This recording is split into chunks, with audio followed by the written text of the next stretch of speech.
समीचीन विकल्पों का सम्यक समाधान।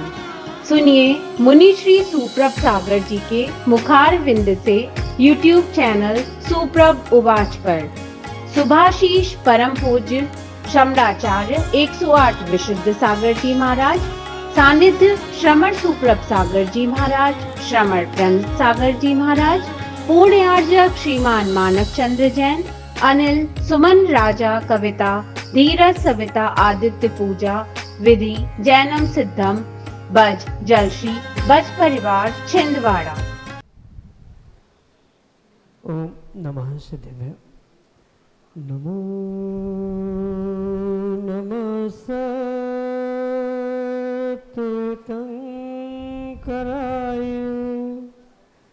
वीराय भव्याम्बुजभास्कर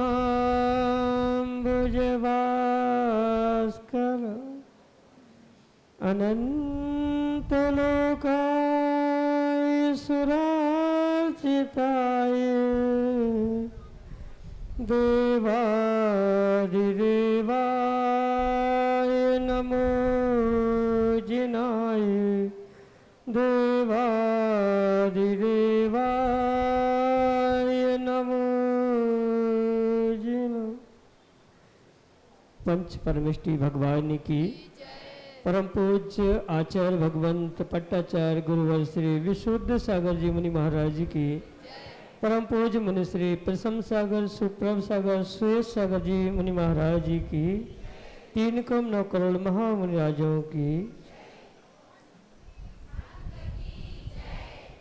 समीचीन विकल्पों का सम्यक समाधान। सम्यक ज्ञान की वह अलौकिक विधा जिसके माध्यम से हम सभी अपने मन के अज्ञान रूपी अंधकार को दूर करने का पुरुषार्थ करते हैं, क्योंकि अंतरंग की अज्ञानता ही संसार का कारण है और उसकी निवृत्ति एकमात्र सम्यक ज्ञान से संभव है। परम पूज्य आचार्य भगवंत गुरुवर विशुद्ध सागर जी महाराज के मंगल सभा शिष्य परम पूज्य मुनि श्री सुप्रभ सागर जी महाराज द्वारा वह सम्यक ज्ञान की अनूठी विधा समीचीन विकल्पों का सम्यक समाधान आपको प्रतिदिन प्रदान किया जाता है। तो आप भी पुरुषार्थ करें और अपना समीचीन विकल्प भेजते हुए परम पूज्य मुनि से उसका सम्यक समाधान प्राप्त करें। प्रारंभ करते हैं आज का सम्यक समाधान। और आज के पहले विकल्प के लिए भोपाल मध्य प्रदेश से डॉक्टर मुकेश जैन महाराज जी के चरणों में बारंबार नमोस्तु निवेदित करते हुए अपना समीचीन प्रश्न कर रहे हैं कि महाराज जी, पंचम काल में लोगों के मन में जो धर्म के प्रति उदासीनता आ रही है उसका क्या कारण है? कृपया हमारे समीचीन विकल्प का सम्यक समाधान करते हुए मार्गदर्शन करने की कृपा करें। नमोस्तु महाराज जी, नमोस्तु। ओम नमः सिद्धम। परम पूज्य आचार्य भगवत गुरुवर विशुद्ध सागर जी महाराज जी की, परम पूज्य श्रमण मुनि प्रसम सागर जी महाराज जी की,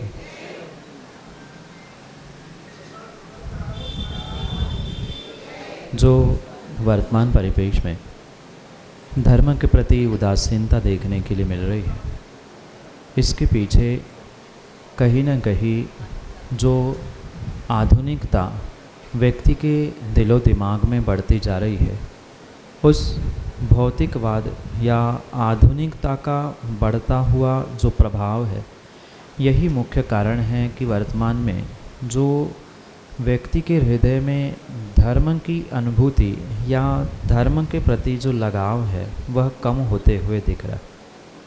और इसके साथ साथ जो कुछ पुराने धर्मात्मा हैं, या स्पष्ट कह दे जो अपने आप को बहुत अच्छे धर्म के ठेकेदार मानते, उनकी रोक टोक से भी कई बार धर्म क्रियाओं से आज की युवा पीढ़ी दूर होते हुए देखने के लिए मिलती। इसलिए जब तक धर्म में वह विशेष रूप से श्रावकों का और युवाओं का रुझान मात्र भौतिकता को छोड़कर अगर प्राप्त हो रहा है, तो कहीं न कहीं वह आधुनिकता को छोड़कर भौतिकता से दूर होते हुए नियम से धर्म के उस क्रियाओं में, धर्म के मार्ग पर विशेषता से आगे बढ़ सकते हैं। यही आपके लिए सम्यक समाधान। गुड़ा ललितपुर उत्तर प्रदेश से प्रसून जैन महाराज श्री के चरणों में बारंबार नमस्तु करते हुए अपना प्रश्न रख रहे हैं कि महाराज जी, हमें यह पता है कि झूठ बोलने से पाप लगता है, परंतु धार्मिक कार्य के लिए बोला गया झूठ भी हमें उतना ही पाप का बंध कराएगा, क्योंकि हमारा निमित्त तो धर्म करने का था। हमारे समीचीन विकल्प का सम्यक समाधान करने की कृपा करें। नमोस्तु महाराज जी, नमोस्तु। पहली बात तो ये समझे कि झूठ किसी भी उद्देश्य से बोला है वह झूठ ही है। और अगर हम धर्म की बात कहें तो उत्तम सत्य धर्म है, झूठ किसी भी प्रकार से कोई धर्म नहीं का। झूठ को तो आचार्य भगवंतों ने पाप के श्रेणी में रखा है, इसलिए किसी भी उद्देश्य से व्यक्ति झूठ बोल रहा है वह नियम से पाप का ही आश्रय बंध कर रहा है। इसलिए ये कभी सोचने की या ये कभी विचार करने की आवश्यकता नहीं है कि धर्म के लिए झूठ बोल रहे हैं, धर्म कार्यों के लिए झूठ बोल रहे हैं तो वो काम चल जाएगा, या झूठ का दोष नहीं लगेगा, झूठ का पाप नहीं लगेगा। पाप तो बराबर लगेगा, पर ये भी साथ में समझना होगा कि जो धर्म मतलब कार्य करने के पीछे झूठ बोला जा रहा है उसका उद्देश्य क्या है, अभिप्राय क्या है। वहाँ धर्म मात्र करने का उद्देश्य है, दिखावे का उद्देश्य है, या अन्य भी कुछ वहाँ पर उद्देश्य है, वह समझते हुए ही उस कर्म बंध की पाप आदि की व्यवस्था समझनी होगी। पर ये ध्यान रखना, धर्म करने से लगने वाला पुण्य और झूठ बोलने से लगने वाला पाप दोनों भी बराबर है। अंतर इतना है, जिसके शक्त्यांश अधिक होंगे, धर्म क्रियाओं के प्रति संलग्न होते हुए जो आपने पुण्य का पुरुषार्थ किया है, शुभ कार्य किए हैं, उसके शक्त्यांश यानी उसके निमित्त से बंधा हुआ पुण्य और झूठ बोलने से बंधा हुआ पाप, इन दोनों को समझते हुए ही क्या फल मिलेगा ये तय किया जा सकता है। कई बार ऐसा होता है, छोटा सा धर्म कार्य, शुभ कार्य करने के पीछे व्यक्ति बहुत सारा झूठ बोल देता है, तो वहाँ झूठ के शक्त्यांश यानी झूठ अधिक बोला है, इस कारण से पाप अधिक लगेगा। पर वही छोटा सा झूठ, थोड़ा सा ही झूठ बोला है, उसका तो पाप का आश्रय हो ही चुका है। पर जब फल मिलेगा, उदय में आएगा, तब कहीं न कहीं पुण्य के शक्त्यांश या पुण्य की शक्ति, पुण्य अधिक क्वांटिटी में होने के कारण से हो सकता है वह पाप भी पुण्य के रूप में फलीभूत हो, या पाप पुण्य को कम करते हुए पुण्य के रूप में ही उदय में आए। तो ये व्यवस्था तात्कालिक भावों की, परिणामों की विशुद्धि अशुद्धि आदि पर निर्भर करती है। सामान्य रूप से दोनों का भी मतलब धर्म करने रूप शुभ कार्यों का भी कर्माश्रय पुण्य रूप होगा, और झूठ बोलने का भी पापाश्रय होगा। जो जितना अधिक होगा वैसा अल्टीमेट यानी अंतिम फल व्यक्ति को पुण्य या पाप रूप प्राप्त होता है। यही आपके लिए सम्यक समाधान। श्रीमती प्रतिभा अजमेरा, जैन कॉलोनी, इंदौर, मध्य प्रदेश से अगले समीचीन विकल्प करें।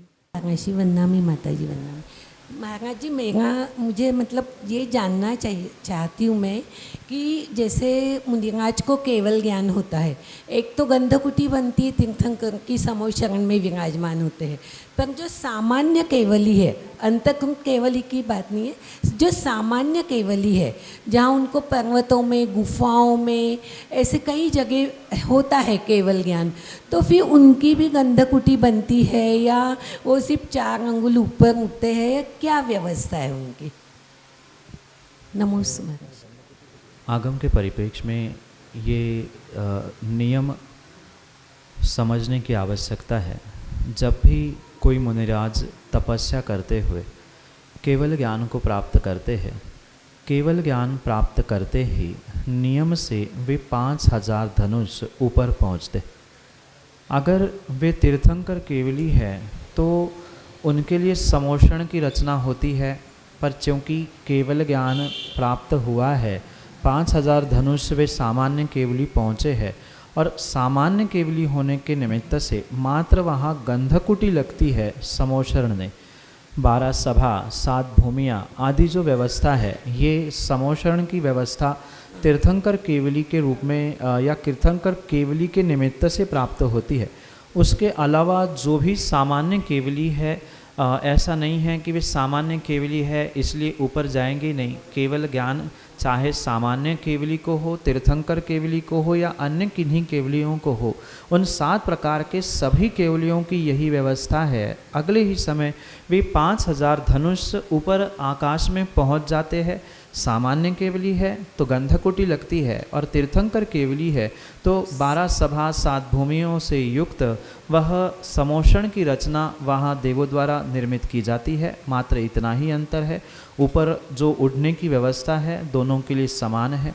यही आपके लिए सम्यक समाधि। तो ये दिव्यम गंगवाल, जैन कॉलोनी, इंदौर, मध्य प्रदेश से अगले समीचीन विकल्प के लिए। जीवन नामी माता जी, सभी को जय जी। महाराज जी, मैं अक्सर सोचता हूँ कि हम कैसे पता करें कि हमारा दोस्त सच्चा है या नहीं। बेटा, सच्चे दोस्त की पहचान करने के लिए आपको जब कभी विषमता के दिन आ जाए, विपरीतता का समय आ जाए, कोई दुख कष्ट परेशानी आपके ऊपर आ जाए, फिर आप उसकी परीक्षा करके देख लेना कि आपको उस विपरीतता के समय में कौन साथ दे रहा है। मतलब जब आप कष्ट में हैं, आपको कुछ दुख है, परेशानी है, डिफ़िकल्टी है, उस समय पे अगर कोई दोस्त आपको साथ दे रहा है तो ये मान लेना, इस पर विश्वास किया जा सकता है, ये सच्चा है। क्योंकि अक्सर दुनिया में ऐसा होता है, दोस्त से क्या, किसी भी इंसान को देख लेना, जब अच्छा समय होता है तो हर कोई तुम्हारे आगे पीछे होते हैं, और जैसे ही समय बिगड़ता है, कहीं ना कहीं प्रॉब्लम्स आपके सामने आते हैं, तो वह सच्चा मित्र भी जो बनावटी था वह दूर हो जाता है। इसलिए ध्यान रखना, जब भी आप पे कोई प्रॉब्लम समस्या सामने आ जाए और उस प्रॉब्लम में जो आपको सही मायने में साथ देने वाला है, कितनी भी डिफ़िकल्टीज और दुनिया से लड़ने के लिए भी जो तैयार हो जाता है आपके खातिर, वही सही मायने में आपका दोस्त हो सकता है। आपको किसी प्रकार से जो छोड़ने के लिए तैयार नहीं है, सामने वाला उसे कितना ही परेशान करे, फिर भी वह आपकी मैत्री, आपकी दोस्ती को निभाने के लिए तैयार है, वो आपका सच्चा मित्र है। इतनी छोटी सी बात अगर आप हिंदी में समझे तो जो निभना और निभाना जानता है, मतलब कितनी ही समस्या आ जाए वह आपको लेकर साथ चलता है और किसी भी विषमता में आपका साथ नहीं छोड़ता है, वही आपके लिए सच्चा मित्र हो सकता है, अन्य कोई नहीं। यही आपके लिए सम्यक। श्रीमती मीना वाकलीवाल, जैन कॉलोनी, इंदौर, मध्य प्रदेश से अगली समीचीन विकल्प। महाराज जी, हम मतलब कितने भी पॉजिटिव रहते हैं महाराज जी, तो कहीं ना कहीं परिणाम नेगेटिविटी में आ जाते हैं, तो उस परिस्थिति में क्या करें? माँ, नेगेटिव विचारों से बचने के लिए मात्र पॉजिटिव सोच से काम नहीं होगा, अपितु आपको अपने जीवन के रवैयों को भी बदलने की आवश्यकता है। जब तक आपका पॉजिटिव एटीट्यूड आपके साथ नहीं है, तब तक किसी भी प्रकार से आप मात्र अच्छा सोचने से जीवन की विचारों की नकारात्मकता दूर नहीं हो सकती। कहने का उद्देश्य ये है कि व्यक्ति अच्छा करने का सोचता तो है, मैं अच्छा करूं, मैं अच्छा करना है, मैं ये करना चाहता हूं, पर सोचते सोचते ही उसका समय निकल जाता है और पुनः जैसे ही समय निकलता है, विचार पुनः जैसे थे वैसे ही नेगेटिव हो जाते। तो ऐसे सिचुएशन, ऐसी कंडीशन में हमें प्रत्येक क्रियाओं में सकारात्मकता लाने की आवश्यकता है। जो हमारी सोच थोड़े थोड़े समय में नेगेटिव हो रही है, विचार पुनः पुनः नकारात्मक हो रहे हैं, उनको पुनः पुनः अपने मन से खींचकर सकारात्मकता में सकारात्मक व्यक्तियों से जोड़ने का प्रयास करना होगा। जैसे आगम में कहा है, सच्चे देवशास्त्र गुरु रूपी द्रव्य क्षेत्र आदि स्थानों पर पहुंचने से व्यक्ति को सकारात्मक ऊर्जा मिल सकती है। तो जितना अधिक समय इन स्थानों में हम देकर वहाँ से कुछ ऊर्जा ग्रहण करने का प्रयास करें। इसके अलावा माना कि 24 घंटे तो हम भगवान और गुरु के पास रह नहीं सकते हैं, फिर वहाँ पर सकारात्मकता या पॉजिटिविटी कैसे लाई जा सकती है? तो उस समय पर जो हमने सच्चे देवशास्त्र गुरु के सानिध्य में बिताए हुए अच्छे क्षण होंगे, अच्छा समय होगा, उन्हें पुनः पुनः स्मरण करें कि हमने कभी मुनिराज को आहार दिया था, हमने कभी सम्यक शिखर की यात्रा की थी, इस टोक पर ऐसी ऐसी घटना हुई थी, चढ़ते समय हमें ऐसा लगा था, वहाँ हम बैठे थे, आदि आदि। अगर अच्छी बातों को हम सोचने का प्रयास करें तो कहीं ना कहीं वो निगेटिविटी दूर होने की संभावना है। साथ में ये भी ध्यान रखें मात्र पुरुषार्थ से नहीं, कुछ अंशों में ये नकारात्मकता इंटरनल मतलब हार्मोनल चेंजेस से भी हो सकती है, कई बार किसी बीमारी के कारण से हो सकती है, कई बार किसी तीव्र कर्मोदय के कारण से भी हो सकती है। तो ये समझते हुए हमें अपनी नकारात्मकता दूर करने के लिए द्रव्य, क्षेत्र, काल और भाव, इन चारों को बदलने की आवश्यकता है। ये अनुभव करना कि कहाँ बैठकर हमें सर्वाधिक निगेटिव विचार आते हैं, किस समय पर अधिक निगेटिव विचार आते हैं, किन स्थानों पर बैठने पर या किन व्यक्ति के पास पहुँचने से आते हैं। तो ये अगर समझ में आ जाएगा तो उनसे दूर होने का प्रयास किया जाएगा, और जितना उनसे दूर होता जाएगा व्यक्ति उतनी ही सकारात्मकता, उतनी ही पॉजिटिविटी लेकर अपने जीवन को बदलने का प्रयास कर सकता है। हर कार्य में माना कि कहीं फेल्योर आया, कहीं समस्या सामने आई, तो भी वहाँ पर यही सोचना जो हुआ अच्छे के लिए हुआ और जो हो रहा है अच्छे के लिए होगा। ये पॉजिटिव एटीट्यूड लेकर हर स्थान में कार्य करने का अगर प्रयास किया जाएगा तो पक्का है वहाँ पर कुछ अंशों में नेगेटिविटी दूर हो सकती है। आजकल बहुत सारे ऐसे मेडिसिन्स भी मेडिकल स्टोर्स में प्राप्त हुए हैं। इसके अलावा अगर हम धार्मिक मार्ग से समझें तो मेडिटेशन करना, ध्यान करना, स्वाध्याय करना आदि के माध्यम से भी हम अपनी नकारात्मकता को सकारात्मकता में बदल सकते। और सीधी सी बात इतनी है कि ये सब नहीं कर पाए जिनसे हमें सकारात्मकता मिल सकती है। प्रभु है, गुरु है, उनके पास हम बैठे कुछ बोलने से नहीं, उनकी चर्या देखें, उनके उपदेशों को आँखों से सुनने का, ग्रहण करने का प्रयास करके वे विषमता में भी कैसे समता को धारण करते हैं ये उनसे अनुभूत करने का प्रयास करें। इतना भी करने से उन द्रव्यों से मतलब उन वस्तु, उन व्यक्तियों से हमें सकारात्मकता मिल सकती है, और यही ऊर्जा हमारे दिन भर के लिए और जीवन भर के लिए निमित्त बनते हुए हमें पॉजिटिव विचार बनाने के लिए निमित्त बन सकती है। यही आपके लिए सम्यक समझ। जैन कॉलोनी, इंदौर, मध्य प्रदेश से प्रियंका जैन अगले समीचीन विकल्प। जी नमोस्तु नमोस्तु नमोस्तु। महाराज श्री जी, कर्म बड़ा है कि भाग्य, दोनों में क्या अंतर है? ना भाग्य बड़ा है ना पुरुषार्थ। अगर सही मायने में समझा जाए तो व्यक्ति कभी ना कभी भाग्य को और पुरुषार्थ को लेकर चलने की बजाय कौन बड़ा है इसके विचारों में ही अपने जीवन को नष्ट करता है। ये ध्यान रखना, भाग्य कोई अलग से वस्तु नहीं है, अपितु आपने बीते हुए काल में जो पुरुषार्थ किया है उस पुरुषार्थ का ही फल वर्तमान में भाग्य के रूप में आपको प्राप्त हो रहा है। जिसे पुण्य कहा जा सकता है, भाग्य कहा जा सकता है, ये किसी दूसरे की देन नहीं है। ये हम जैसा अच्छा बुरा दूसरों के साथ करते हैं वैसा ही हमारे साथ अच्छा बुरा घटित होते हुए देखने में आता है, जिसे पुण्य, भाग्य या अन्य और भी बहुत सारे शब्दों से कहा जा सकता है। इसलिए ध्यान रखें कि कोई भी कार्य की सिद्धि के लिए मात्र भाग्य या मात्र पुरुषार्थ नहीं, दोनों की भी आवश्यकता है। पुरुषार्थ आपके ही द्वारा पिछले दिनों में बनाया गया आज का भाग्य है, आज का पुरुषार्थ आने वाले समय के लिए आप भाग्य के रूप में प्राप्त कर रहे हैं, और दोनों का बैलेंस जहाँ है वही सही मायने में कार्य की सिद्धि होती है। इसलिए कार्य की सिद्धि में जीवन में दोनों का उतना ही महत्व है, कोई कम कोई ज़्यादा नहीं है। हाँ, ये हो सकता है किसी व्यक्ति के लिए भाग्य प्रबल होने से उन्हें अल्प पुरुषार्थ करना पड़ता है, कोई ऐसा होता है जो बहुत पुरुषार्थ करता है जिसका भाग्य कम होता है, तो उनके व्यक्तिगत भाग्य पुण्य के निमित्त से परसेंटेज में तो कम ज़्यादा हो सकता है। किसी के लिए 80% पुरुषार्थ है तो किसी के लिए 20% भाग्य है, तो किसी के लिए 80% भाग्य है तो 20% पुरुषार्थ है। पर दोनों का तालमेल होना, मतलब दोनों का वहाँ अस्तित्व होना बिल्कुल आवश्यक है। ये तो कंडीशन, सिचुएशन तय करती है कि किसके लिए किसकी मुख्यता है या किसके वेटेज ज़्यादा है। पर ये ध्यान रखना, दोनों भी साथ होते ही है। अगर एक को ही हम महत्व देकर चलेंगे तो दूसरा कहीं ना कहीं पीछे रह जाने से कार्य सिद्ध हो नहीं सकता। ये भूल कर भी निर्णय ना करें कि भाग्य है तो पुरुषार्थ होगा, या पुरुषार्थ करने से ही मात्र भाग्य होता है। पुरुषार्थ करने के लिए भी कई बार पिछले भाग्य पुण्य की आवश्यकता है। पुण्य नहीं है तो व्यक्ति पुरुषार्थ भी नहीं करता, उसको रिजल्ट भी उससे नहीं मिलता। इसलिए दोनों भी आवश्यक है, किसी के लिए कम किसी के लिए ज़्यादा, इतना ही अंतर अपने कार्य सिद्धि के लिए होता है। यही आपके लिए सम्यक समझ।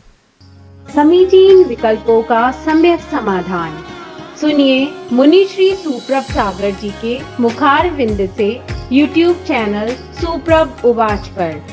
सुभाशीष परम पूज्य श्रमणाचार्य 108 विशुद्ध सागर जी महाराज, सानिध्य श्रमण सुप्रभ सागर जी महाराज, श्रमण प्रणत सागर जी महाराज, पूर्ण आर्जक श्रीमान मानव चंद्र जैन, अनिल सुमन राजा कविता, धीरज सविता आदित्य पूजा विधि जैनम सिद्धम, बज जलश्री बज परिवार छिंदवाड़ा।